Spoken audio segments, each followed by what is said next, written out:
El poder de la autoconfianza. Suscríbete al canal si te gustan los audiolibros, cada día se suben nuevos libros. Libro producido por Audiolibros en Español, presenta. El poder de la autoconfianza. En medio de todos los misterios que nos rodean, nada es más cierto que estamos en presencia de una energía infinita y eterna, de la que proceden todas las cosas. Herbert Spencer. Puedes hacerlo si crees que puedes. Antes de abordar los principios fundamentales en los que se basa esta lección, te resultará útil tener en cuenta el hecho de que esta práctica aporta los descubrimientos de más de 25 años de investigación y que cuenta con la aprobación de los principales científicos del mundo que han puesto a prueba cada uno de los principios. El escepticismo es el enemigo mortal del progreso y del desarrollo personal. Es mejor dejar este audiolibro a un lado y detenerse aquí mismo que acercarse a esta lección con la sensación de que ha sido escrita por algún teórico que nunca ha puesto a prueba los principios en los que se basa la lección. Sin duda, esta no es una época para los escépticos, porque es un momento en el que hemos visto descubrir y aprovechar más leyes de la naturaleza que las que se ha visto descubierto en toda la historia de la raza humana. En 3 décadas, hemos sido testigos del dominio del aire. Hemos explorado el océano. Hemos casi aniquilado las distancias en la Tierra. Hemos aprovechado el rayo y hemos hecho girar las ruedas de la industria. Hemos hecho crecer 7 hojas de hierba donde antes solo crecía una. Tenemos comunicación instantánea entre las naciones del mundo.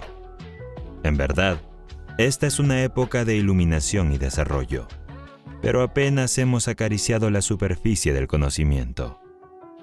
Sin embargo, cuando hayamos abierto la puerta que conduce al poder secreto que está almacenado dentro de nosotros, nos traerá un conocimiento que hará que todos los descubrimientos pasados palidezcan en olvido por comparación. El pensamiento es la forma de energía más altamente organizada conocida por el hombre. Y esta es una época de experimentación e investigación que seguramente nos llevará a una mayor comprensión de esa misteriosa fuerza llamada pensamiento, que reposa dentro de nosotros. Ya hemos descubierto lo suficiente sobre la mente humana para saber que un hombre puede deshacerse de esos efectos acumulados de 1000 generaciones de miedo, mediante la ayuda del principio de la autosugestión.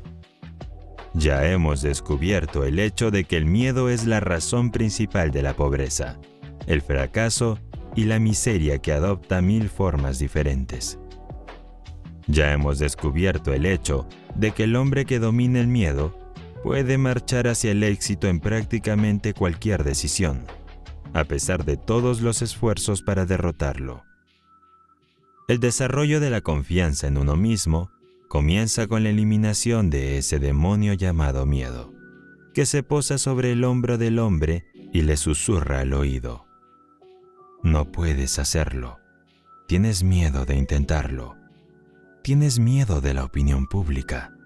Tienes miedo de fracasar. Tienes miedo de no tener la capacidad. Este demonio del miedo está entrando en el cuerpo a cuerpo. La ciencia ha encontrado un arma mortal con la que ponerlo en fuga. Y esta lección sobre la confianza en uno mismo te ha traído esta arma para que la uses en tu batalla con el viejo enemigo mundial del progreso, el miedo. Los 6 miedos básicos de la humanidad. La persona es heredera de la influencia de 6 miedos básicos. Bajo estos, se pueden enumerar los miedos menores. Así que enumeran los 6 miedos básicos o mayores y se describen las fuentes de las que se cree que han surgido. Los 6 miedos básicos son: A. El miedo a la pobreza. B. El miedo a la vejez. C. El miedo a la crítica. D. El miedo a la pérdida del amor de alguien. E. El miedo a la mala salud. F. El miedo a la muerte. Estudia la lista, luego haz un inventario de tus propios miedos y averigua en cuál de los 6 epígrafes puedes clasificarlos. Todo ser humano que ha alcanzado la edad del entendimiento está atado, en cierta medida, por uno o más de estos 6 miedos básicos. Como primer paso a la eliminación de estos 6 males, examinemos las fuentes de las que los hemos heredado. Herencia física y social. Todo lo que el hombre es, tanto física como mentalmente, lo obtuvo a través de 2 formas de herencia. Una se conoce como herencia física y la otra se llama herencia social. A través de la ley de la herencia física, el hombre ha evolucionado lentamente desde la ameba, una forma animal unicelular, a través de etapas de desarrollo que corresponden a todas las formas animales conocidas ahora en esta tierra, incluyendo las que se sabe que han existido, pero que ahora están extintas. Cada generación por la que ha pasado el hombre ha añadido a su naturaleza algo de los rasgos, hábitos y apariencia física de esa generación. La herencia física del hombre, por lo tanto, es una colección heterogénea de muchos hábitos y formas físicas. Parece que hay pocas dudas, si es que hay alguna, de que aunque los 6 miedos básicos del hombre no podrían haberse heredado a través de la herencia física, estos 6 estados básicos son estados mentales de la mente y por lo tanto no son capaces de transmitirse a través de la herencia física. Es obvio que a través de la herencia física se ha proporcionado un lugar de alojamiento muy favorable para ellos. Por ejemplo, es un hecho muy conocido que todo el proceso de la evolución física se basa en la mente, la destrucción, el dolor y la crueldad. Que los elementos del suelo de la Tierra encuentran el transporte, en un ascenso a través de la evolución, basado en la muerte de una forma de vida para que otra forma más elevada pueda subsistir. Toda la vegetación vive comiendo los elementos del suelo y los elementos del aire. Todas las formas de vida animal viven comiendo alguna otra forma más débil o alguna forma de vegetación. Las células de toda la vegetación tienen un orden de inteligencia muy elevado. Las células de toda la vida animal también tienen un orden de inteligencia muy superior. Sin duda, las células animales de un pez han aprendido, por amarga experiencia, que el grupo de células animales, conocido como halcón de los peces, es muy temible, debido al hecho de que muchas formas animales, incluyendo la mayoría de los hombres, viven comiendo a los animales más pequeños y débiles. La inteligencia celular de estos animales, que entran y se convierten en parte del hombre, trae consigo el miedo que surge de su experiencia de haber sido comido vivo. Esta teoría puede parecer irracional, y de hecho puede no ser cierta, pero es al menos una teoría lógica. El autor no hace especial hincapié en esta teoría, ni insiste en que explique ninguno de los 6 miedos básicos. Hay otra, una explicación mucho mejor del origen de esos miedos, que procederemos a examinar empezando por una descripción de la herencia social. La parte más importante de la constitución del hombre le llega a través de la ley de la herencia social, término que hace referencia a los métodos por los que una generación impone a las mentes de la generación bajo su control inmediato las supersticiones, creencias, leyendas e ideas que, a su vez, heredó de la generación anterior. El término herencia social debe entenderse como todas y cada una de las fuentes a través de las cuales una persona adquiere conocimientos, como la escolarización de carácter religioso y de cualquier otra naturaleza. La lectura, la conversación de boca a boca, la narración de historias y todo tipo de inspiración de pensamiento proveniente de lo que generalmente se acepta como experiencias personales.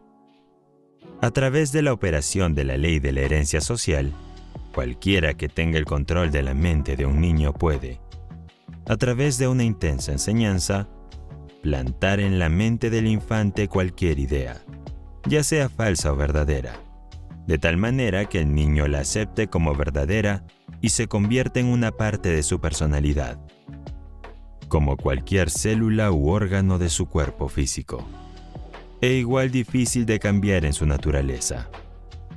Es a través de la ley de la herencia social que el religioso planta en la mente del niño dogmas, credos y ceremonias religiosas demasiado numerosas para describirlas, manteniendo esas ideas ante esa mente hasta que las acepta y las sella para siempre como parte de su creencia irrevocable. La mente de un niño que no ha llegado a la edad del entendimiento general, durante un periodo medio que abarca, digamos, los 2 primeros años de su vida, es plástica, abierta, limpia y libre. Cualquier idea plantada en su mente así por alguien en que el niño tiene confianza, echa raíces y crece, por así decirlo, de tal manera que nunca puede ser erradicada o borrada, por muy opuesta a la lógica o a la razón que sea esa idea. Muchos religiosos afirman que pueden implantar los principios de su religión en la mente de un niño con tanta profundidad que nunca podrá haber espacio en esa mente para ninguna otra religión, ya sea en su totalidad o en parte. Las afirmaciones no son muy exageradas. Con esta explicación de la forma en la que opera la ley de la herencia social, el estudiante estará listo para examinar las fuentes de las que el hombre hereda los 6 miedos básicos. Además, cualquier estudiante, excepto aquellos que todavía no han crecido lo suficiente como para examinar la verdad que pisa los callos de sus propias supersticiones, puede comprobar la solidez del principio de la herencia social tal como se aplica aquí a los 6 miedos básicos, sin salir de sus propias experiencias personales. Afortunadamente, prácticamente toda la masa de evidencia presentada en esta lección es de tal naturaleza que todos los que buscan sinceramente la verdad pueden determinar por sí mismos si la evidencia es sólida o no. Al menos por el momento, deja de lado tus prejuicios e ideas preconcebidas. Siempre puedes volver a retomarlas. Mientras estudiamos el origen y la naturaleza de los 6 peores enemigos del hombre, los 6 miedos básicos, empezaremos por el miedo a la pobreza. Se requiere valor para decir la verdad sobre el origen de este miedo, y un valor aún mayor, quizás, para aceptar la verdad después de haberla dicho. El miedo a la pobreza surgió de la tendencia heredada del hombre a aprovecharse económicamente de sus semejantes. Casi todas las formas animales inferiores tienen instinto, pero parecen no tener el poder de razonar y pensar. Por lo tanto, se depredan unos a otros físicamente. El hombre, con su sentido superior de la intuición, el pensamiento y la razón, no se come a sus semejantes corporalmente. Le da más satisfacción comérselos financieramente. De todas las épocas del mundo de las que tenemos conciencia, la que vivimos parece ser la del culto al dinero. Un hombre es considerado menos que el polvo de la tierra, a menos que pueda exhibir una abultada cuenta bancaria. Nada trae al hombre tanto sufrimiento y humillación como la pobreza.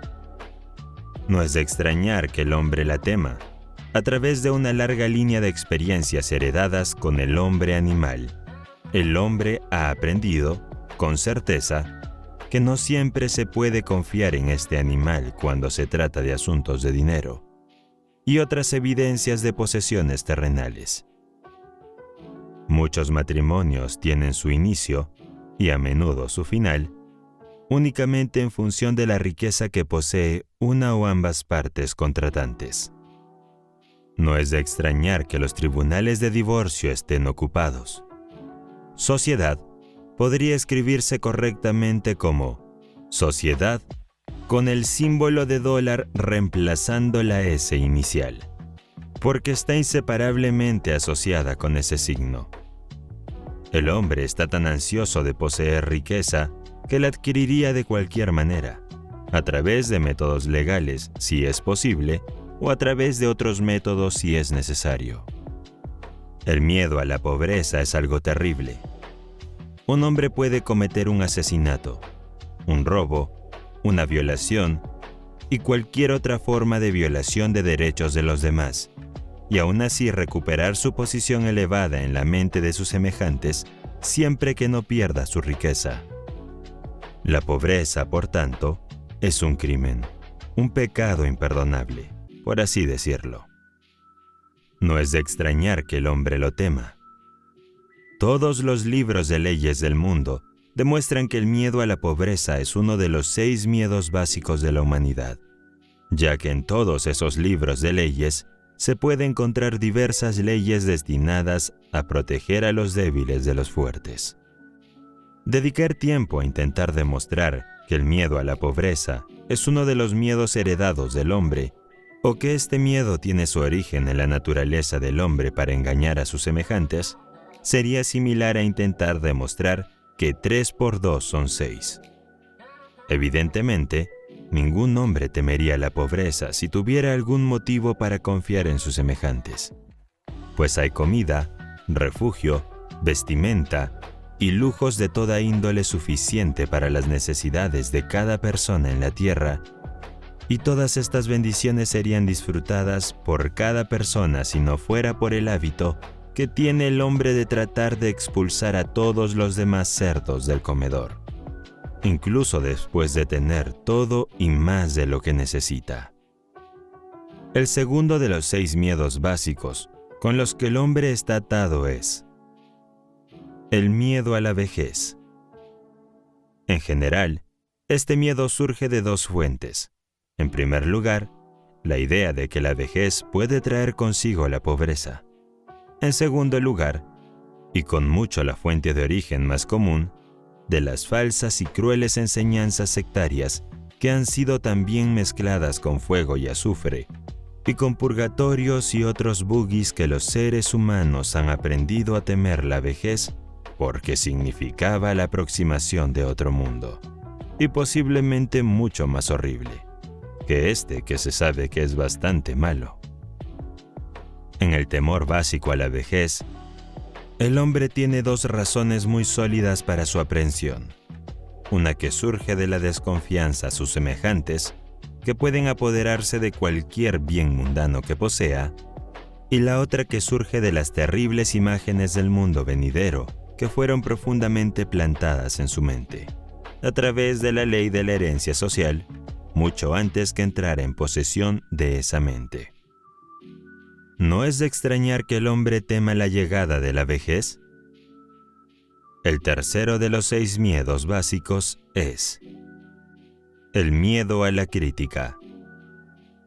Sería difícil, si no imposible, determinar definitivamente cómo el hombre adquirió este miedo básico, pero una cosa es segura: lo tiene en forma bien desarrollada. Algunos creen que ese temor hizo su aparición en la mente del hombre alrededor del momento en que surgió la política. Otros creen que su origen no puede rastrearse más allá de la primera reunión de una organización de mujeres conocidas como Club de Mujeres. Otra escuela de humoristas atribuye el origen al contenido de la Santa Biblia, en cuyas páginas abundan algunas formas muy vitriólicas y violentas de crítica. Si esta última afirmación es correcta, y los que creen literalmente todo lo que encuentran en la Biblia no están equivocados, entonces Dios es el responsable del miedo inherente del hombre a la crítica, porque Dios hizo que se escribiera la Biblia. Este autor, que no es ni humorista ni un profeta, sino una persona común y corriente, se inclina por atribuir el miedo básico a la crítica a esa parte de la naturaleza heredada del hombre no solo a quitarle a su prójimo sus bienes y mercancías, sino a justificar su acción mediante la crítica del carácter de su prójimo. El miedo a la crítica adopta muchas formas diferentes, la mayoría de las cuales son de naturaleza insignificante y superficial, incluso hasta el punto de ser infantil en extremo. Los calvos, por ejemplo, tienen miedo a la crítica. Las cabezas se quedan calvas debido a la protección de los sombreros con bandas ajustadas que cortan la circulación en las raíces del cabello. Los hombres llevan sombreros, no porque realmente los necesiten o por comodidad, sino principalmente porque todo el mundo lo hace, y el individuo se pone a la cola y lo hace también, no sea que algún otro individuo lo critique. Las mujeres rara vez tienen la cabeza calva, o incluso el pelo fino, porque llevan sombreros sueltos, cuya única finalidad es aparentar. Pero no hay que imaginar que las mujeres están libres del miedo a la crítica asociada a los sombreros. Si alguna mujer pretende ser superior al hombre en lo que se refiere a este miedo, pregúntale si va por la calle con un sombrero que esté pasado de moda 1 o 2 temporadas. Los fabricantes de todo tipo de ropa no han tardado en capitalizar este miedo básico a la crítica, con el que toda la humanidad está maldita. Cada temporada cambian los estilos en muchos artículos de ropa. ¿Quién establece los estilos? Ciertamente no el comprador de ropa, sino el fabricante. ¿Por qué cambian los estilos tan a menudo? Obviamente, este cambio se hace para que el fabricante pueda vender más ropa. Por la misma razón que los fabricantes de automóviles, con algunas raras y muy sensatas excepciones, cambian el estilo de cada temporada. El fabricante de ropa sabe cómo el hombre animal teme de llevar una prenda que está a una temporada desfasada de lo que todos llevan ahora. ¿No es esto cierto? ¿No lo respalda su propia experiencia? Hemos estado describiendo la manera en que las personas se comportan bajo la influencia del miedo a la crítica, aplicado a las cosas pequeñas y mezquinas de la vida. Examinemos ahora el comportamiento humano bajo este miedo cuando afecta a las personas en relación con los asuntos más importantes relacionados con el trato humano. Tomemos, por ejemplo, prácticamente cualquier persona que haya alcanzado la edad de madurez mental, de 35 a 45 años de edad, como promedio general. Y si pudiéramos leer su mente, encontraríamos en ella una incredulidad muy decidida y una rebelión contra la mayoría de las creencias enseñadas por la mayoría de religiosos. Poderoso es el miedo a la crítica. Hubo un tiempo, y no hace mucho, en que la palabra infiel significaba la ruina para quien la aplicara. Se ve, por tanto, que el miedo del hombre a la crítica no carece de una amplia causa para su existencia. El cuarto miedo básico es el miedo a perder el amor de alguien. El origen de este miedo no necesita ser descrito, ya que es obvio que surgió de la naturaleza del hombre para robar a su compañera, o al menos para tomarse libertades con ella, desconociendo a su legítimo señor y dueño. Por naturaleza, todos los hombres son polígamos, la afirmación de una verdad que, por supuesto, traerá negaciones de aquellos que son demasiado viejos para funcionar de una manera sexual normal, o han, por alguna razón, perdido el contenido de ciertas glándulas que son responsables de la tendencia del hombre hacia la pluralidad del sexo opuesto. No cabe duda de que los celos y todas las demás formas similares de demencia praecox, locura, más o menos leve, surgieron del miedo heredado del hombre a la pérdida del amor de alguien. De todos los locos cuerdos, estudiados por este autor, el representado por un hombre que se ha vuelto celoso de una mujer, o el de una mujer que se ha vuelto celosa de algún hombre, es el más raro y extraño. El autor, afortunadamente, nunca tuvo más que un caso de experiencia personal con esta forma de locura. Pero de esa experiencia aprendió lo suficiente como para justificar su afirmación de que el miedo a la pérdida del amor de alguien es uno de los más dolorosos, si no el más doloroso, de todos los 6 miedos básicos. Y parece razonable añadir que este miedo causa más estragos en la mente humana que cualquiera de los otros 6 miedos básicos, llevando a menudo a las formas más violentas de locura permanente. El quinto miedo básico es el miedo a la mala salud. Este miedo tiene su origen, en gran medida también, en las mismas fuentes de las que derivan los miedos a la pobreza y a la vejez. El miedo a la mala salud tiene que estar estrechamente asociado tanto a la pobreza como a la vejez, porque también conduce a la frontera de los mundos terribles que el hombre no conoce, pero de los que ha oído algunas historias incómodas. El autor tiene la firme sospecha de que los que se dedican a vender métodos de buena salud han tenido mucho que ver con el mantener vivo el miedo a la mala salud en la mente humana. Desde hace mucho tiempo, en la historia de la raza humana, el hombre ha conocido diversas formas de terapia y proveedores de salud. Si un hombre se gana la vida manteniendo a la gente en buena salud, parece natural que utilice todos los medios a su alcance para persuadir a la gente de que necesita sus servicios. Así, con el tiempo, podría ser que la gente heredara el miedo a la mala salud. El sexto y último de los 6 miedos básicos es el miedo a la muerte. Para muchos es el peor de los 6 miedos básicos, y la razón por la que es tan considerado resulta obvia incluso para el estudiante casual de psicología. Las terribles punzadas de miedo asociadas con la muerte pueden ser imputadas directamente al fanatismo religioso, la fuente que es más responsable de ello que todas las demás fuentes combinadas.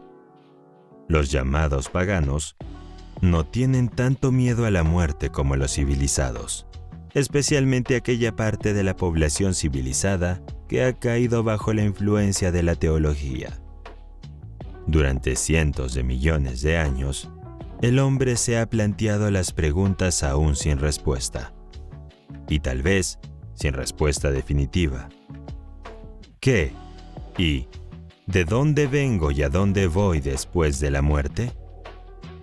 Todos los más astutos y taimados como los honestos pero crédulos de la raza no han tardado en ofrecer la respuesta a estas preguntas. De hecho, la respuesta a estas preguntas se ha convertido en una de las llamadas profesiones eruditas, a pesar de que se requiere muy poco aprendizaje para entrar en esta profesión. Testigo, ahora, de la mayor fuente de origen del miedo a la muerte. Entra en mi tienda, abraza mi fe, acepta mis dogmas y paga mi salario, y te daré un billete que te admitirá directamente en el cielo cuando mueras. Dice el líder de una forma de sectarismo. Quédense fuera de mi tienda, dice este mismo líder, e irán directamente al infierno, donde arderán durante toda la eternidad. Mientras que, en la actualidad, el autoproclamado líder puede no ser capaz de proporcionar un salvoconducto al cielo, ni, por la falta de tal provisión, permitir que el desafortunado buscador de la verdad descienda al infierno. La posibilidad de este último parece tan terrible que se apodera de la mente y crea ese miedo de los miedos, el miedo de la muerte.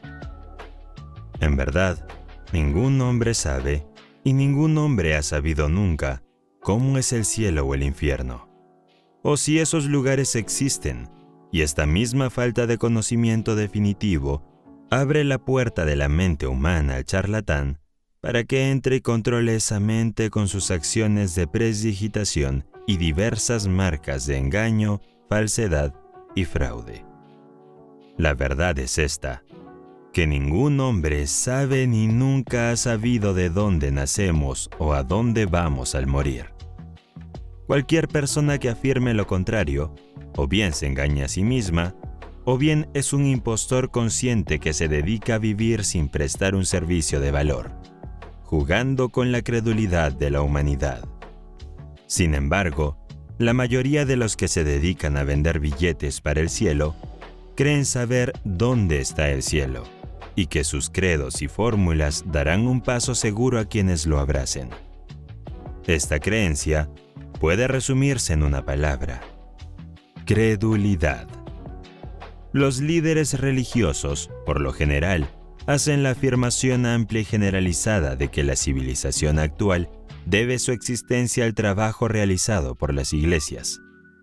Este autor, en lo que a él respecta, está dispuesto a conceder que sus afirmaciones son correctas, si al mismo tiempo se le permite añadir que incluso si esta afirmación es cierta, los teólogos no tienen mucho de lo que presumir. Pero no puede ser cierto que la civilización haya surgido de los esfuerzos de las iglesias y credos organizados, si por el término civilización se entiende el descubrimiento de las leyes naturales y los muchos inventos de los que el mundo es heredero actualmente. Si los teólogos desean reclamar la parte de la civilización que tiene que ver con la conducta del hombre hacia sus semejantes, son perfectamente bienvenidos. Pero, por otro lado, si presumen de tener el crédito de todos los descubrimientos científicos de la humanidad, el autor pide permiso para hacer una enérgica protesta. No es suficiente afirmar que la herencia social es el método a través del cual el hombre recoge todo el conocimiento que llega a través de los 5 sentidos. Es más importante afirmar cómo funcionará la herencia social, en tantas aplicaciones diferentes que permitan al estudiante una comprensión completa de esa ley. Comencemos con algunas de las fronteras inferiores de la vida animal y examinemos la forma en que se ven afectadas por la ley de la herencia social. Poco tiempo después de que este autor comenzara a examinar las principales fuentes de donde los hombres obtienen los conocimientos que los convierten en lo que son, hace unos 30 y tantos años, descubrió el nido de un urogallo. El nido estaba situado de tal manera que la madre podía ser vista desde una distancia considerable cuando estaba en el nido. Con la ayuda de un par de gafas de campo, el ave fue observada de cerca hasta que las crías salieron del cascarón. Sucedió que la observación diaria habitual se realizó solo unas horas después de que los jóvenes salieran del cascarón. Deseando saber qué iba a pasar, el autor se acercó al nido. La madre permaneció cerca hasta que el intruso estuvo a unos 3 o 4 metros de ella. Entonces se despojó de sus plumas, estiró su ala sobre su pierna y se alejó cojeando, fingiendo estar lisiada. Como estaba familiarizado con los trucos de las madres de pájaros, el autor no la siguió, sino que se acercó al nido para echar un vistazo a los pequeños. Sin el menor signo de temor, volvieron los ojos hacia él, moviendo primero la cabeza en un sentido y luego en otro. Se agachó y cogió a uno de ellos. Sin ninguna señal de miedo, se quedó en la palma de su mano. Volvió a colocar al pájaro en el nido y se alejó a una distancia segura para dar a la madre la oportunidad de volver. La espera fue corta. Muy pronto comenzó a acercarse cautelosamente al nido hasta que estuvo a unos pocos metros de él. Y entonces extendió sus alas y corrió tan rápido como pudo, emitiendo, mientras tanto, una serie de sonidos similares a los de una gallina cuando ha encontrado algún bocado de comida y desea llamar a su cría para que participe en él. Reunió a los pajaritos a su alrededor y continuó temblando de forma muy excitada, agitando sus alas y erizando sus plumas. Casi se podían oír sus palabras mientras daba a los pajaritos su primera lección de autodefensa, a través de la ley de herencia social. «Criaturas tontas», ¿No saben que los hombres son sus enemigos? Debería darles vergüenza permitir que ese hombre los coja en sus manos. Es una maravilla que no los haya cargado y comido vivas. La próxima vez que vean a un hombre acercarse, escóndanse. Túmbense en el suelo, corran bajo las hojas, vayan a cualquier sitio para perderse de vista y permanezcan alejadas hasta que el enemigo esté bien encaminado. Los pajaritos se mantuvieron alrededor y escucharon la conferencia con intenso interés. Cuando la madre se calmó, el autor volvió a acercarse al nido. Cuando se encontraba a unos 6 metros del hogar custodiado, la madre comenzó de nuevo a guiarle en la dirección contraria, arrugando el ala y cojeando como si estuviera lisiada. Miró al nido, pero la mirada fue en vano. Los pajaritos no aparecían por ninguna parte. Habían aprendido rápidamente a evitar a su enemigo natural, gracias a su instinto natural. Una vez más, el autor se retiró. Esperó a que la madre volviera a reunir a su familia y salió a visitarlos, pero con resultados similares. Cuando se acercó al lugar donde había visto por última vez a la madre, no encontró el más mínimo rastro de los pequeños. Cuando era pequeño, el autor capturó un cuervo joven y lo convirtió en su mascota. El pájaro se adaptó bien a su entorno doméstico y aprendió a realizar muchos trucos que requerían una inteligencia considerable. Cuando el pájaro creció lo suficiente como para volar, se le permitió ir a donde quisiera. A veces se ausentaba durante muchas horas, pero siempre regresaba a casa antes del anochecer. Un día unos cuervos salvajes se enzarzaron en una pelea con un búho en un campo cercano a la casa donde vivía el cuervo mascota. En cuanto la mascota oyó el granizado de sus parientes salvajes, se subió a la casa y, con signos de agitación, caminó de un extremo a otro de la casa. Finalmente levantó el vuelo y se dirigió a la batalla. El autor lo siguió para ver qué pasaba. En pocos minutos, se encontró con la mascota. Estaba sentada en las ramas más bajas de un árbol, y 2 cuervos salvajes estaban sentados en una rama justo encima, parloteando y caminando de un lado a otro, actuando de forma muy parecida a cómo se comportan los padres enfadados con sus hijos cuando los castigan. Cuando el autor se acercó, los 2 cuervos salvajes salieron volando, uno de ellos dando varias vueltas alrededor del árbol, mientras dejaba escapar un terrible flujo de lenguaje de lo más abusivo, que, sin duda, iba dirigido a su insensato pariente que no tenía el suficiente sentido común para volar mientras el vuelo era bueno. Se llamó a la mascota, pero ésta no le hizo caso. Esa noche volvió a casa, pero no se acercó a ella. Se sentó en una rama alta en un manzano y habló el lenguaje de cuervo durante unos 10 minutos, diciendo sin duda que había decidido volver a la vida salvaje de sus congéneres. Y luego se fue volando, y no volvió hasta 2 días después, cuando regresó y volvió a hablar en lenguaje de cuervo, manteniéndose mientras tanto a una distancia segura. Luego se fue y no volvió. La herencia social le había robado al autor una buena mascota.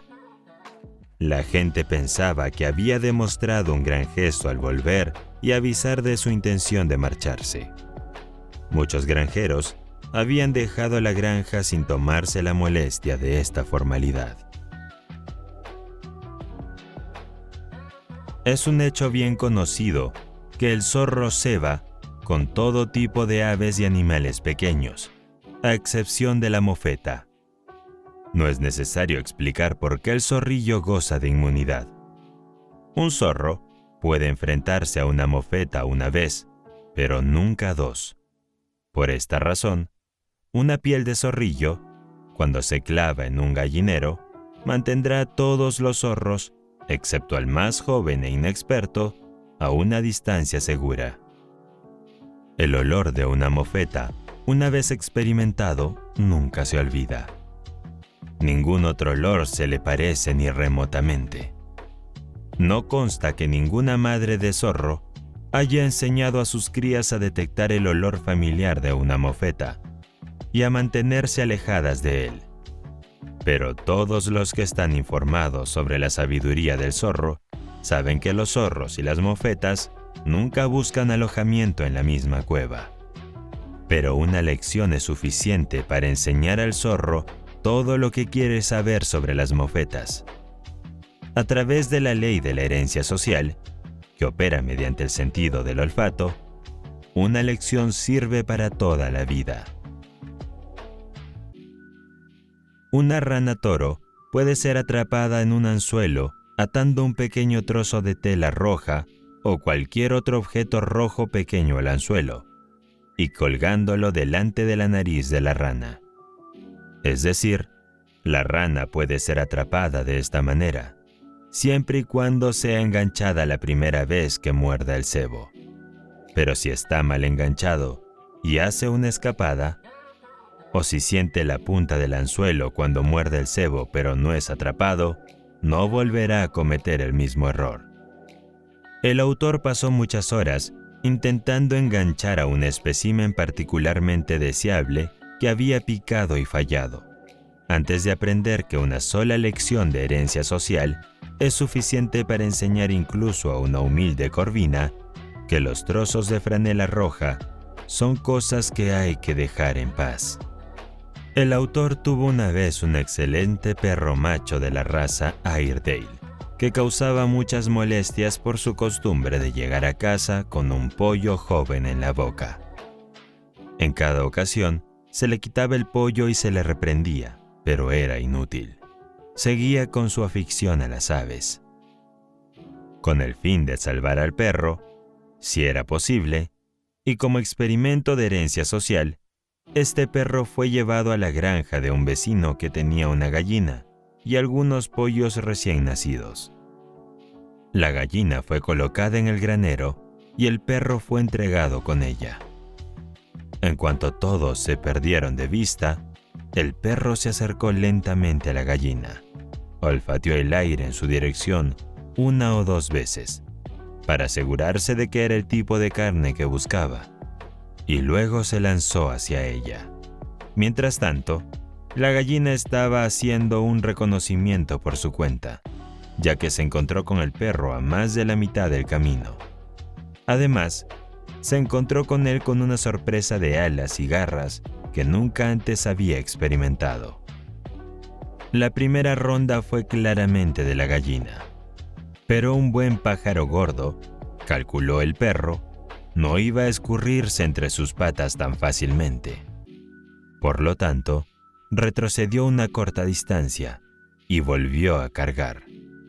Esta vez la gallina se lanzó sobre su espalda, le clavó las garras en la piel e hizo un uso eficaz de su afilado pico. El perro se retiró a su esquina con la apariencia de estar esperando que alguien tocara la campana y suspendiera la pelea hasta que se orientara. Pero la gallina no tenía tiempo para deliberar. Tenía a su adversario en fuga y demostró que conocía el valor de la ofensiva al mantenerlo en fuga. Casi se podían entender sus palabras mientras azotaba al pobre Airedale de una esquina a otra, manteniendo una serie de sonidos rápidos que parecían las reprimendas de una madre enfadada, a la que se le había pedido que defendiera su vástago de un ataque de chicos mayores. El Airedale era un pobre soldado. Después de correr por el granero de esquina a esquina durante unos 2 minutos, se tendió en el suelo tan plano como pudo e hizo todo lo posible por protegerse los ojos con las patas. La gallina parecía hacer un intento especial en picotear sus ojos. El dueño de la gallina intervino entonces y la recuperó, o, para ser más exactos, recuperó al perro, lo que no pareció contar con la desaprobación de la perra. Al día siguiente, se colocó una gallina en el sótano donde dormía el perro. En cuanto vio al ave, metió el rabo entre las patas y corrió hacia un rincón. nunca más intentó atrapar a una gallina. Una lección de herencia social a través del sentido del tacto fue suficiente para enseñarle que, si bien la persecución de pollos puede ofrecer cierta diversión, también está plagada de muchos peligros. Todos estos ejemplos, a excepción del primero, describen el proceso de adquisición de conocimientos a través de la experiencia directa. Obsérvese la marcada diferencia entre los conocimientos adquiridos por experiencia directa y los que se adquieren mediante el adiestramiento de las crías por parte de los mayores, como en el caso del urogallo y sus crías. Las lecciones más impresionantes son las que aprenden los jóvenes de los viejos, a través de métodos de enseñanzas muy coloreados o emocionados. Cuando la madre urogallo despliega sus alas, eriza sus plumas, se agita como un hombre que sufre de parálisis y parlotea a sus crías de manera muy excitada. Les planta el miedo al hombre en sus corazones de una manera que nunca van a olvidar. El término herencia social, tal como se utiliza en la relación con esta lección, se refiere en particular a todos los métodos a través de los cuales se enseña a un niño cualquier idea, dogma, credo, religión o sistema de conducta ética, por parte de sus padres o de aquellos que pueden tener autoridad sobre él, antes de alcanzar la edad en la que se puede razonar y reflexionar sobre dicha enseñanza a su manera, estimando la edad de dicho poder de razonamiento en, digamos, 7 a 12 años.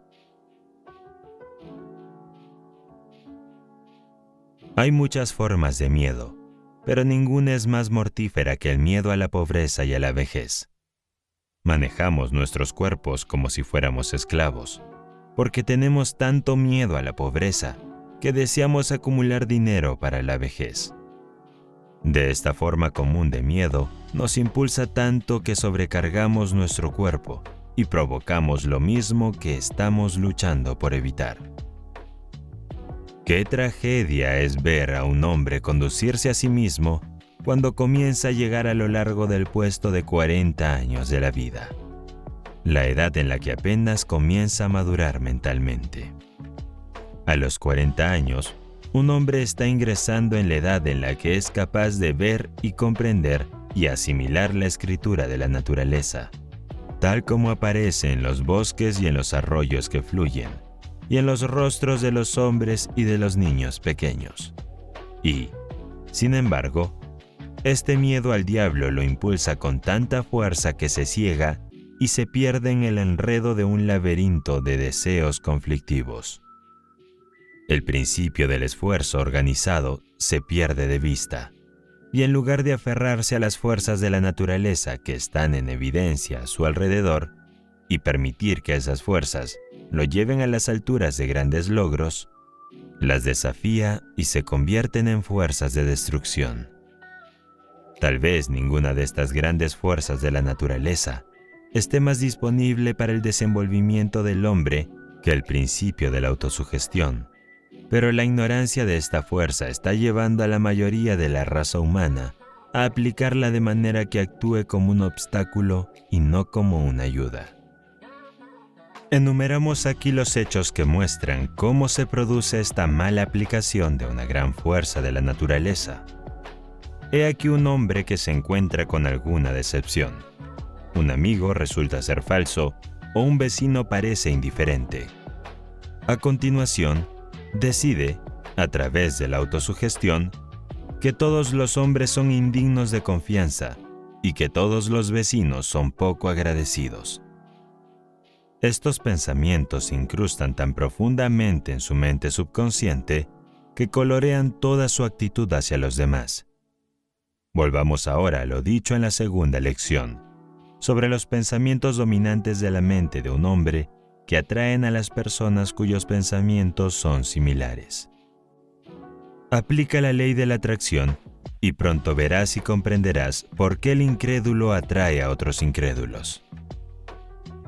Invierte el principio. He aquí Un hombre que no ve más que lo mejor que hay en todos los que conoce. Si sus vecinos parecen indiferentes, no se da cuenta de ello, porque se ocupa de llenar su mente con pensamientos dominantes de optimismo y un buen ánimo y fe en los demás. Si la gente le habla con dureza, él responde con tonos suaves. A través de la operación de esta misma ley de atracción eterna, atrae la atención de las personas cuya actitud hacia la vida y cuyos pensamientos dominantes armonizan con los suyos. Llevando el principio un paso más allá, tenemos lo siguiente. He aquí un hombre que ha sido bien educado y tiene la capacidad de prestar al mundo un servicio necesario. En algún lugar y momento, ha oído decir que la modestia es una gran virtud y que colocarse al frente del escenario en el juego de la vida es una muestra de egoísmo. Se desliza silenciosamente por la puerta trasera y toma asiento en la parte posterior, mientras que otros jugadores del juego de la vida pasan audazmente al frente. Permanece en la última fila porque teme el qué dirán. La opinión pública, o lo que él cree que es la opinión pública, lo ha relegado a la retaguardia y el mundo se entera poco de él. Su educación no cuenta para nada porque tiene miedo de que el mundo sepa que la ha tenido. Constantemente se sugiere a sí mismo, utilizando así la gran fuerza de la autosugestión en su propio detrimento, que debe permanecer en un segundo plano para no ser criticado, como si la crítica pudiera hacerle algún daño o frustrar su propósito. Hay aquí otro hombre que nació de padres pobres. Desde que tiene uso de memoria, ha visto pruebas de la pobreza. Ha oído hablar de la pobreza.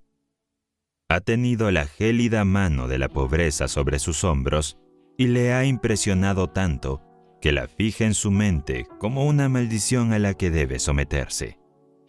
Inconscientemente, se permite ser víctima de la creencia: una vez pobre, siempre pobre, hasta que esa carencia se convierte en el pensamiento dominante de su mente. Se asemeja a un caballo que ha sido enjaezado y domado hasta que olvida que él tiene el poder potencial con el que deshacerse de ese arnés. La autosugestión lo relega rápidamente al fondo del escenario de la vida. Finalmente, se convierte en un renunciante. La ambición desaparece. La oportunidad ya no se le presenta. O si lo hace, no tiene la visión para verla. Ha aceptado su destino. Es un hecho bien establecido que las facultades de la mente, como los miembros del cuerpo, se malogran y se marchitan si no se utilizan. La confianza en uno mismo no es una excepción. Se desarrolla cuando se utiliza, pero desaparece si no se usa. Una de las principales desventajas de la riqueza heredada es el hecho de que con demasiada frecuencia conduce a la inacción y a la pérdida de la confianza en sí mismo. Hace algunos años, nació un niño de la señora E.B. McLean, en la ciudad de Washington. Se decía que su herencia era de unos $100 millones. Cuando este bebé fue llevado a ventilar en su carruaje, fue rodeado por enfermeras y asistentes de enfermería, y detectives y otros sirvientes, cuyo deber era ver que no le ocurriera ningún daño. Con el paso de los años, se mantuvo esta misma vigilancia. Este niño no tenía que vestirse solo, tenía sirvientes que lo hacían. Los sirvientes lo vigilaban mientras dormía y mientras jugaba. No se le permitía hacer nada que un criado pudiera hacer por él. Había crecido hasta la edad de 10 años. Un día estaba jugando en el patio y se dio cuenta de que la puerta trasera estaba abierta. En toda su vida nunca había salido solo de esa puerta, y naturalmente, eso era lo que deseaba hacer. En un momento en que los criados no miraban, se precipitó hacia la puerta y fue atropellado y muerto por un automóvil antes de llegar a la mitad de la calle. Había utilizado los ojos de sus sirvientes hasta que los suyos ya no le servían como podrían haberlo hecho si hubiera aprendido a confiar en sus funciones. Hace 20 años, el hombre al que servía como secretario envió a sus 2 hijos a la escuela. Uno de ellos fue a la Universidad de Virginia y el otro a un colegio de Nueva York. Cada mes era parte de mi tarea hacer un cheque de $100 para cada uno de estos chicos. Este era su dinero para el PIN, para que lo gastaran como quieran. Recuerdo con mucho provecho la forma en que envidiaba a esos muchachos cuando extendía esos cheques cada mes. A menudo me preguntaba por qué la mano del destino me trajo al mundo en la pobreza. Podía mirar hacia adelante y ver cómo esos chicos llegarían a las altas esferas de la vida, mientras yo seguía siendo un humilde empleado. A su debido tiempo, los chicos volvieron a casa con sus pieles de oveja. Su padre era un hombre rico que poseía bancos, ferrocarriles, minas de carbón y otras propiedades de gran valor. A los chicos les esperaban buenos puestos en la empresa de su padre. Sin embargo, 20 años de tiempo pueden jugarle una mala pasada a los que nunca han tenido que luchar. Tal vez sería mejor decir que el tiempo da a los que nunca han tenido que luchar la oportunidad de jugarse una mala pasada. En cualquier caso, estos 2 chicos trajeron a casa de la escuela otras cosas además de sus pieles de oveja. Volvieron con capacidades bien desarrolladas para la bebida fuerte. Capacidades que desarrollaron porque los $100 que cada uno de ellos recibía cada mes hacían innecesaria su lucha. La suya es una larga y triste historia, cuyos detalles no le interesarán, pero sí su finis. Mientras escribo esta lección, tengo sobre mi mesa un ejemplo del periódico publicado en la ciudad donde vivían estos chicos. Su padre ha quebrado y su costosa mansión, donde nacieron los chicos, ha sido puesta en venta. Uno de los chicos murió de delirium tremens y el otro está en un manicomio. No todos los hijos de los hombres ricos resultan tan desafortunados, pero el hecho es, sin embargo, que la inacción conduce a la atrofia, y esta, a su vez, a la pérdida de la ambición y de la confianza en sí mismo. Y sin estas cualidades esenciales, un hombre será llevado por la vida en las alas de la incertidumbre, al igual que una hoja seca puede ser llevada aquí y allá en el seno de los vientos vagabundos. Lejos de ser una desventaja, la lucha es una ventaja decisiva, porque desarrolla aquellas cualidades que permanecerían siempre dormidas sin ella. Muchos hombres han encontrado su lugar en el mundo porque se han visto obligados a luchar por su existencia desde muy temprano. El desconocimiento de las ventajas que se derivan de la lucha ha llevado a muchos padres a decir: «Yo tuve que trabajar duro cuando era joven, pero me encargué de que mis hijos lo tengan fácil». Pobres criaturas insensatas. Una época fácil suele convertirse en una desventaja mayor de la que el joven medio puede sobrevivir. Hay cosas peores en este mundo que verse obligado a trabajar en los primeros años de vida. La ociosidad forzada es mucho peor que el trabajo forzado.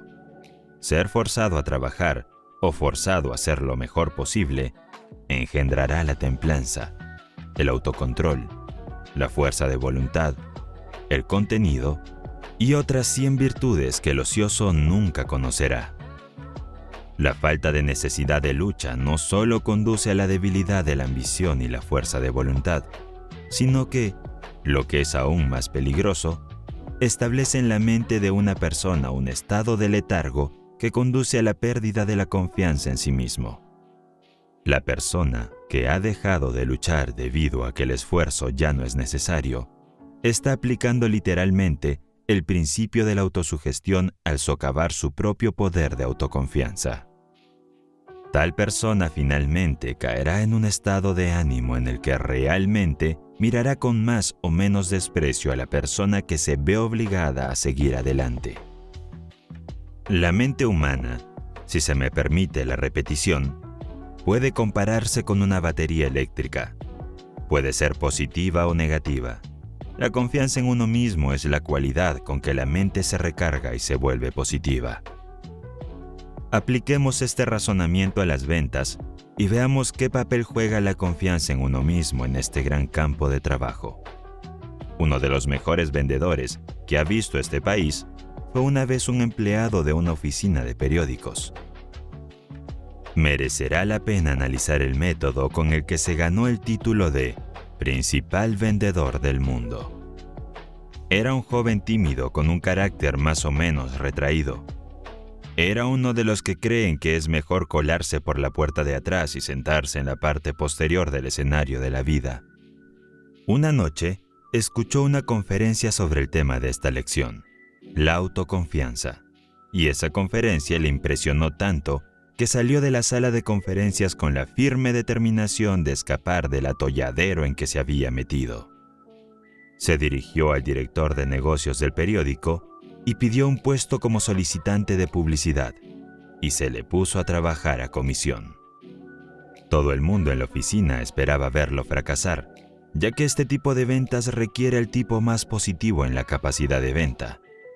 Se dirigió a su habitación e hizo una lista de cierto tipo de comerciantes a los que pretendía llamar. Uno se pensaría que naturalmente habría hecho su lista con los nombres de aquellos a los que creía que podía vender con el menor esfuerzo, pero no hizo nada de eso. Solo incluyó en su lista a los nombres de los comerciantes a los que otros publicistas habían llamado sin conseguir una venta. Su lista constaba de solo 12 nombres. Antes de hacer una sola llamada, salió al parque de la ciudad, sacó su lista de 12 nombres, la leyó 100 veces, diciéndose a sí mismo mientras lo hacía: «Usted me comprará un espacio publicitario antes de que termine el mes». Entonces empezó a hacer sus llamadas. El primer día, cerró ventas con 3 de los 12 imposibles. Durante el resto de la semana, realizó ventas a otros 2. A finales de mes, había abierto cuentas publicitarias con todos los comerciantes que tenía en la lista, excepto uno. Durante el mes siguiente no hizo ninguna venta, porque no hizo ninguna llamada, excepto a este obstinado comerciante. Todas las mañanas al abrir la tienda, estaba presente para entrevistar a este comerciante, y todas las mañanas este comerciante decía no. El comerciante sabía que no iba a comprar espacio publicitario, pero este joven no lo sabía. Cuando el comerciante decía no, el joven no lo oía, sino que seguía viniendo. El último día del mes, después de haberle dicho a este persistente joven no durante 30 veces consecutivas, el comerciante dijo: «Mire, joven, ha perdido todo un mes tratando de venderme. Ahora lo que me gustaría saber es esto: ¿por qué ha perdido tanto su tiempo?». «De perder el tiempo nada», replicó. «He estado yendo a la escuela y usted ha sido mi maestro. Ahora conozco todos los argumentos que un comerciante puede utilizar para no comprar. Y además, me he estado ejercitando en la autoconfianza». Entonces el comerciante dijo: «Voy a hacer una pequeña confesión. Yo también he ido a la escuela y usted ha sido mi maestro. Me ha enseñado una lección de persistencia que vale dinero para mí. Y para mostrarte mi agradecimiento, voy a pagar mi matrícula haciéndole un pedido de espacio publicitario». Y así fue como llegó la mejor cuenta publicitaria de la North American de Filadelfia. Asimismo, marcó el inicio de una reputación que ha hecho millonario a ese mismo joven. Tuvo éxito porque deliberadamente cargó su propia mente con la suficiente confianza en sí mismo como para hacer de esa mente una fuerza irresistible. Cuando se sentó a confesar esa lista de 12 nombres, hizo lo que 99 de las personas de cada 100 no habrían hecho. Seleccionó los nombres de quienes creía que sería difícil vender, porque comprendió que de la resistencia que encontraría al tratar de venderlos, surgiría la fuerza y la autoconfianza. Era una de las pocas personas que entienden que todos los ríos y algunos hombres están torcidos por seguir la línea de menor resistencia. Voy a hacer una digresión y a romper aquí la línea de pensamiento por un momento mientras registro una palabra de consejo para las esposas de los hombres. Recuerden que estas líneas están destinadas únicamente a las esposas, y no se espera que los maridos lean lo que aquí se expone. Después de haber analizado a más de 16,000 personas, la mayoría de las cuales eran hombres casados, he aprendido algo que puede ser valioso para las esposas. Permítanme exponer mi pensamiento con estas palabras. Está en su mano enviar a su marido a su trabajo, o a su negocio, o a su profesión, cada día con un sentimiento de confianza en sí mismo que lo lleve con éxito a través de los puntos difíciles del día y lo traigan a casa de nuevo, por la noche, sonriendo y feliz. Uno de mis más antiguos conocidos se casó con una mujer que tenía una dentadura postiza. Un día a su mujer se le cayó la dentadura y rompió la placa. El marido recogió los trozos y comenzó a examinarlos. Mostró tanto interés por ello que su mujer le dijo: «Podrías hacer una dentadura como esa si te decidieras a hacerlo». Este hombre era un agricultor cuyas ambiciones nunca le habían llevado más allá de los límites de su pequeña granja hasta que su mujer hizo ese comentario. Se acercó a él, le puso la mano en el hombro y le animó a probar la odontología. Finalmente lo convenció para que empezara, y en la actualidad es uno de los dentistas más prominentes y exitosos del estado de Virginia. Lo conozco bien, porque ese hombre es mi padre.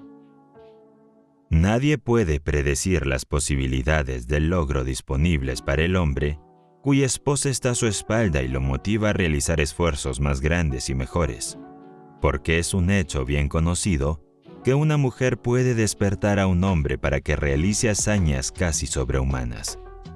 Es tu derecho y tu deber alentar a tu marido e instarlo a que se dedique a tareas valiosas hasta que encuentre su lugar en el mundo. Usted puede inducirlo a esforzarse más que cualquier otra persona. Hágale creer que nada, dentro de lo razonable, está más allá de su poder del logro, y habrá prestado un servicio que le ayudará mucho a ganar la batalla de la vida. Uno de los hombres con más éxito en su línea en América da todo el crédito de su éxito a su esposa. Cuando se casaron, ella escribió un credo que le firmó y colocó sobre su escritorio. Esta es una copia del credo. Creo en mí mismo. Creo en los que trabajan conmigo. Creo en mi empleador. Creo en mis amigos. Creo en mi familia. Creo que Dios me prestará todo lo que necesito para tener éxito si hago todo lo posible por ganármelo mediante un servicio fiel y honesto.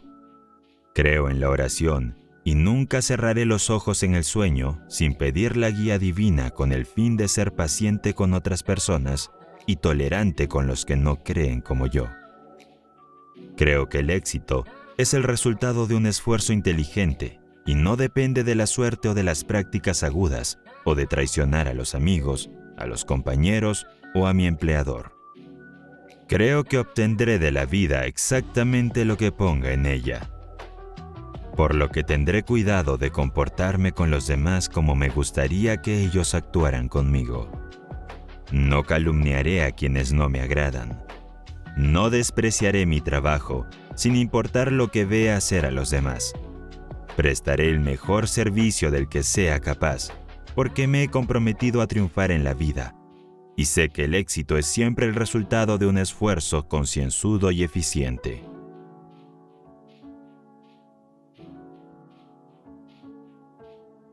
Y el esposo firmó este credo. La mujer que escribió este credo era una psicóloga prácticamente de primer orden. Con la influencia y la guía de una mujer así, cualquier hombre podría alcanzar un éxito notable. Analice este credo y se dará cuenta de la libertad con la que se utiliza el pronombre personal. Comienza con la afirmación de la confianza en sí mismo, que es perfectamente adecuada. Ningún hombre podría hacer suyo este credo sin desarrollar la aptitud positiva que atraería hacia él a las personas que le ayudarían en su lucha por el éxito. Este sería un credo espléndido que todo vendedor debería adoptar. Puede que no perjudique sus posibilidades de éxito si lo repite y cree en él. Sin embargo, la simple adopción no es suficiente. Debe practicarlo. Léalo una y otra vez hasta que se lo sepa de memoria. Luego repítalo al menos una vez al día hasta que lo haya transformado literalmente en su estructura mental. Tenga una copia delante de usted como recordatorio diario de su compromiso de practicarlo. De este modo, utilizará eficazmente el principio de la autosugestión como medio para desarrollar la confianza en sí mismo. No se preocupe por lo que puedan decir de su procedimiento. Solo recuerde que es su negocio tener éxito, y este credo, si lo domina y lo aplica, le ayudará mucho. Usted aprendió en la lección 2 que cualquier idea que fije firmemente en su mente subconsciente, mediante la afirmación repetida, se convertirá automáticamente en un plan o plano que un poder invisible utiliza para dirigir sus esfuerzos hacia el logro del objetivo nombrado en el plan. También ha aprendido que el principio mediante el cual puede fijar cualquier idea que elija en su mente se llama autosugestión, que significa simplemente una sugerencia que le da a su propia mente. Fue este principio de autosugestión el que Emerson tenía en mente cuando escribió: «Nada puede traerte la paz sino tú mismo». Debe recordar que nada puede traerte el éxito sino usted mismo. Por supuesto, necesitará la cooperación de los demás si pretende alcanzar un éxito de gran alcance, pero nunca obtendrá esta cooperación a menos que vitalice su mente con la actitud positiva de la confianza en usted mismo.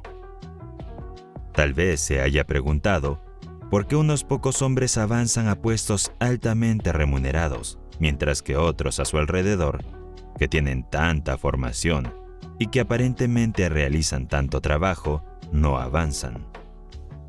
Seleccione 2 personas de estos 2 tipos y estúdielas. Y la razón por la que una avanza y la otra se queda quieta le resultará bastante obvia. Verá que el que avanza cree en sí mismo.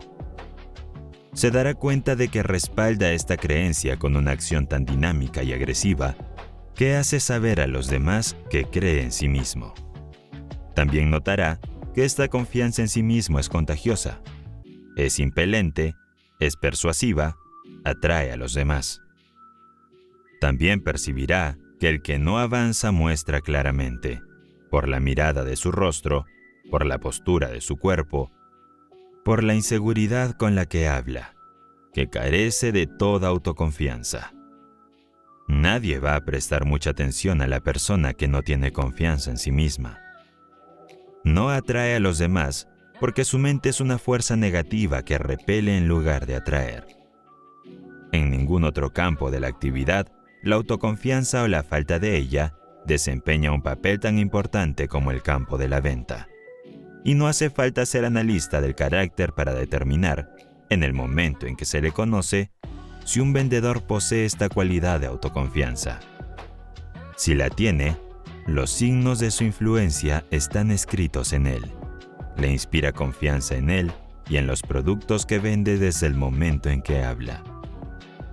Llegamos ahora al punto en el que usted está listo para tomar el principio de la autosugestión y hacer uso directo de él para convertirse en una persona positiva, dinámica y autosuficiente. Se le pide que copie la siguiente fórmula y la firme y la memorice. La fórmula de la autoconfianza.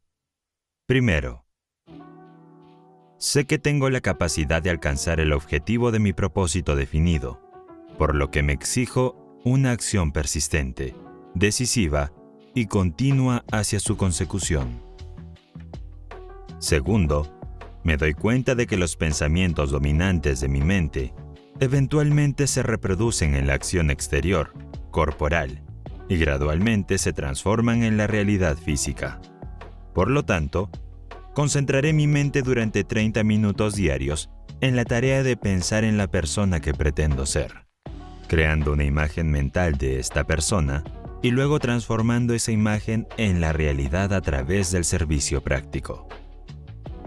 Tercero, sé que, a través del principio de la autosugestión, cualquier deseo que sostenga persistentemente en mi mente buscará eventualmente su expresión a través de algún medio práctico para realizarlo. Por lo tanto, dedicaré 10 minutos diarios a exigir de mí mismo el desarrollo de los factores nombrados en las 16 lecciones de este curso de lectura sobre la ley del éxito. Cuarto, he trazado y escrito claramente una descripción de mi propósito definido en la vida para los próximos 5 años. He fijado un precio a mis servicios para cada uno de estos 5 años. Un precio que pretendo ganar y recibir, mediante la aplicación estricta del principio de servicio eficiente y satisfactorio que prestaré por adelantado. Quinto, me doy cuenta de que ninguna riqueza o posición puede durar mucho tiempo si no se construye sobre la verdad y la justicia, por lo que no me comprometeré en ninguna transacción que no beneficie a todos aquellos a los que afecta. Tendré éxito atrayendo hacia mí las fuerzas que deseo utilizar y la cooperación de otras personas. Induciré a los demás a servirme porque yo les serviré primero. Eliminaré el odio, la envidia, los celos, el egoísmo y el cinismo, desarrollando el amor por toda la humanidad, porque sé que una actitud negativa hacia los demás nunca podrá traerme éxito. Haré que los demás crean en mí, porque yo creeré en ellos y en mí mismo. Firmaré esta fórmula con mi nombre, la memorizaré y la repetiré en voz alta una vez al día, con la plena fe de que influirá gradualmente en toda mi vida, para que me convierta en un trabajador exitoso y feliz en el campo que elija. Antes de firmar esta fórmula, asegúrese de que tiene la intención de llevar a cabo sus instrucciones. Detrás de esta fórmula hay una ley que nadie puede explicar. Los psicólogos se refieren a esta ley como autosugestión y lo dejan así, pero debe tener en cuenta un punto sobre el que no hay incertidumbre, y es el hecho de que, cual sea esta ley, realmente funciona. Otro punto que debe tenerse en cuenta es el hecho de que, al igual que la electricidad, hará girar las ruedas de la industria y servirá a la humanidad de 1.000.000 de otras maneras, o apagará la vida si se aplica incorrectamente, porque este principio de la autosugestión le llevará a la ladera de la montaña de la paz y la prosperidad, o hacia abajo en el valle de la miseria y de la pobreza, de acuerdo con la aplicación que haga de ella. Si usted llena su mente con la duda y la incredulidad en su capacidad para lograr, entonces el principio de la autosugestión toma este espíritu de incredulidad y lo establece en su mente subconsciente como pensamiento dominante, y poco a poco, pero con seguridad, lo arrastrará en el torbellino del fracaso. Pero, si llena su mente con radiante autoconfianza, el principio de autosugestión toma esta creencia y la establece como su pensamiento dominante, y lo ayuda a dominar los obstáculos que caen en su camino hasta que alcance la cima de la montaña del éxito.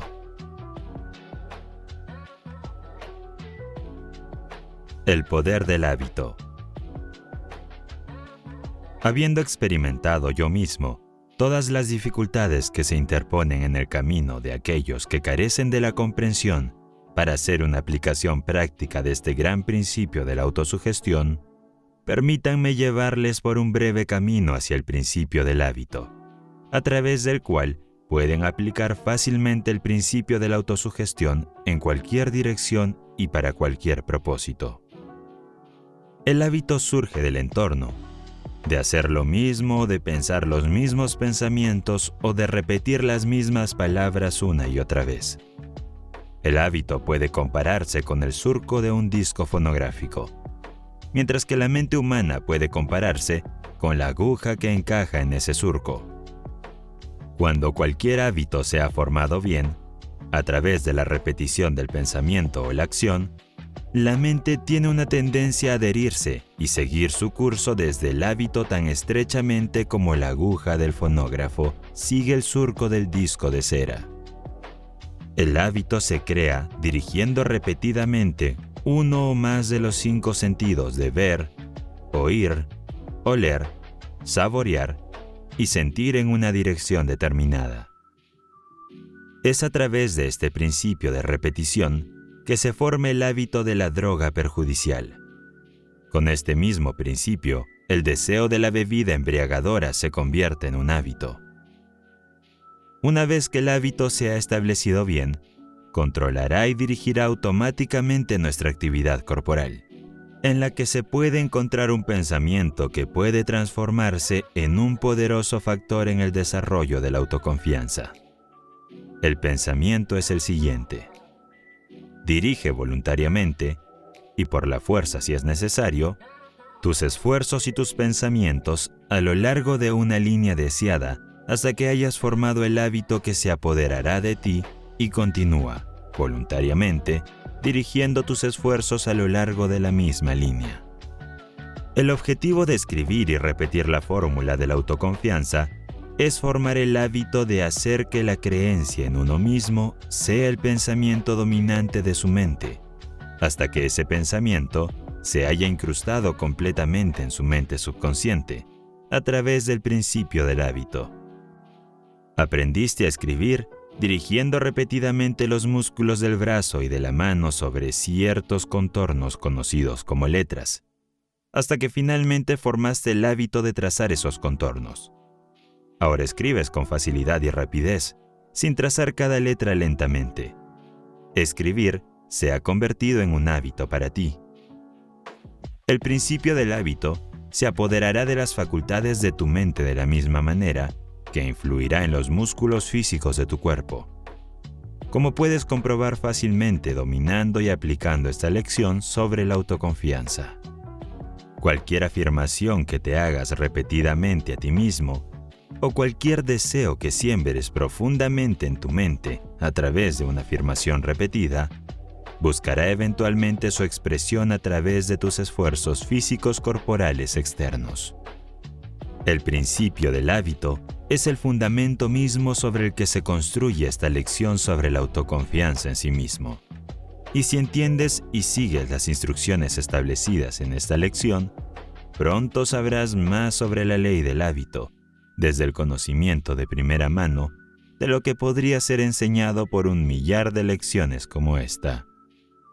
No tienes más que una pequeña concepción de las posibilidades que permanecen dormidas dentro de ti, esperando que la mano de la visión te despierte, y nunca tendrás una mejor concepción de estas posibilidades a menos que desarrolles suficiente confianza en ti mismo para elevarte por encima de las influencias comunes de tu entorno actual. La mente humana es una maravillosa y misteriosa pieza de maquinaria.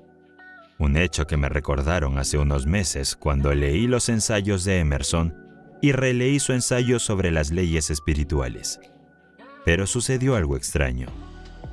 Vi en ese ensayo, que había leído decenas de veces anteriormente, muchas cosas en las que nunca me había fijado. Percibí más en este ensayo de lo que había visto en las lecturas anteriores, porque el despliegue de mi mente desde la última lectura había preparado para interpretar más. La mente humana se despliega constantemente, como los pétalos de una flor, hasta alcanzar el máximo de desarrollo. ¿Cuál es este máximo? ¿Dónde termina? O si termina o no, son preguntas sin respuestas, pero el grado de desarrollo parece variar según la naturaleza del individuo y del grado en que mantiene su mente en el trabajo. Una mente que se ve forzada o vencida en el pensamiento analítico cada día, parece seguir desplegando y desarrollando mayores poderes de interpretación. En Louisville, Kentucky, vive el señor Lee Cook, un hombre que prácticamente no tiene piernas y tiene que desplazarse en un carro. A pesar de que el señor Cook no tiene piernas desde que nació, es dueño de una gran industria y millonario gracias a su propio esfuerzo. Ha demostrado que un hombre puede arreglárselas muy bien sin piernas si tiene una confianza en sí mismo bien desarrollada. En la ciudad de Nueva York se puede ver a un joven fuerte, con cuerpo y cabeza, sin piernas, rodando por la Quinta Avenida todas las tardes, con la gorra en la mano, pidiendo limosna para vivir. Su cabeza es quizá tan sana y capaz de pensar como el promedio. Este joven podría duplicar cualquier cosa que el señor Cook de Louisville haya hecho, si pensara en sí mismo como el señor Cook piensa en sí mismo. Henry Ford posee más millones de dólares de los que jamás necesitará o utilizará. No hace muchos años, trabajaba como obrero en un taller mecánico, sin apenas estudios y sin capital. Decenas de otros hombres, algunos de ellos con cerebros mejor organizados que el suyo, trabajaban cerca de él.